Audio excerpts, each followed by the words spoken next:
Assalamualaikum warahmatullahi wabarakatuh. Perkenalkan, nama saya Nisa Diani Sinaga dari Prodi Akuntansi Perpajakan dengan NPM 207550072. Di sini saya akan menjelaskan materi tentang kas dan setara kas. Definisi kas adalah saldo kas atau cash on hand dan rekening giro atau demand deposit. Setara kas atau cash equivalent adalah investasi yang sifatnya sangat liquid, berjangka pendek, dan yang dapat dengan cepat dapat dijadikan ke dalam kas jumlah yang dapat ditentukan dan memiliki risiko perubahan nilai yang tidak signifikan. Yang pertama, investasi segera jatuh tempo atau 3 bulan atau kurang dari 3 bulan.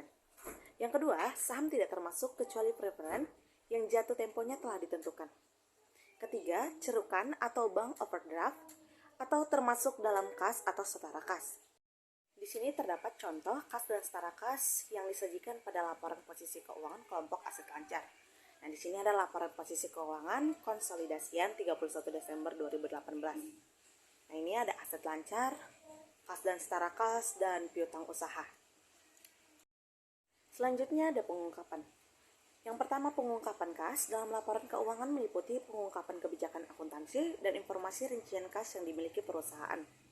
Yang kedua, kebijakan akuntansi, kas menjelaskan secara umum komponen kas dan bagaimana perusahaan mengklasifikasikan kas. Dan yang terakhir, kebijakan akuntansi juga menjelaskan bagaimana perusahaan menyajikan bank overdraft atau cerukan. Adapun contoh kas dan setara kas di sini yang terdapat yaitu kas, bank, pihak ketiga, dan mata uang asing. Adapun karakteristik kas, yang pertama aktif tapi tidak produktif. Untuk memperoleh rentabilitas, kas tidak boleh dibiarkan menganggur.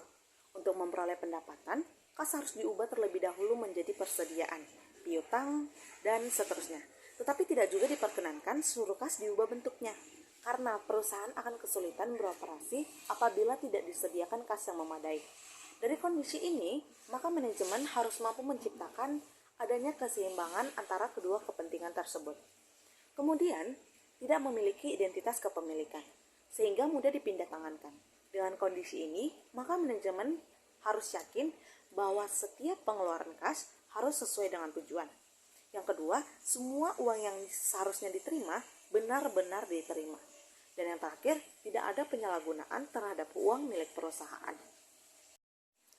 Kemudian, pengertian internal kas adalah semua sarana, alat, mekanisme yang digunakan oleh perusahaan untuk mengamankan, mencegah pemborosan dan penyalahgunaan kas, menjamin ketelitian dan dapat dipercaya atau tidaknya data akuntansi tentang kas. Selanjutnya, mendorong dicapainya efisiensi dan dipatuhinya kebijakan manajemen tentang kas.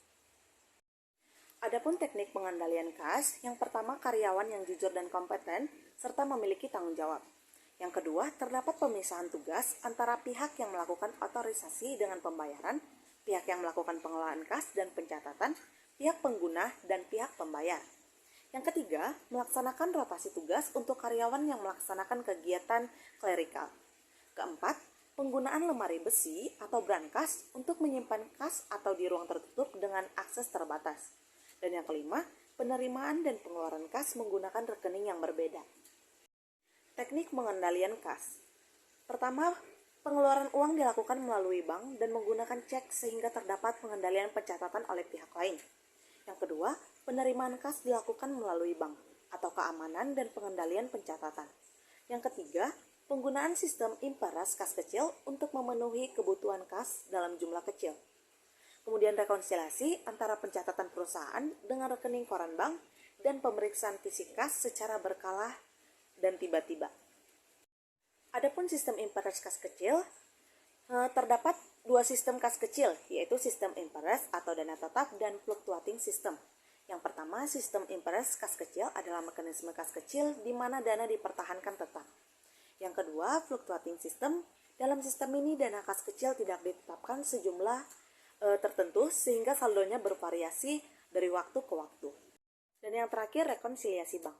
Tujuan rekonsiliasi adalah untuk mencocokkan antara pencatatan di perusahaan dan pencatatan kas yang dilakukan oleh bank yang mengelola uang perusahaan. Sekian materi pembelajaran dari saya. Mohon maaf apabila ada kesalahan dalam penyampaian. Sekian dan terima kasih.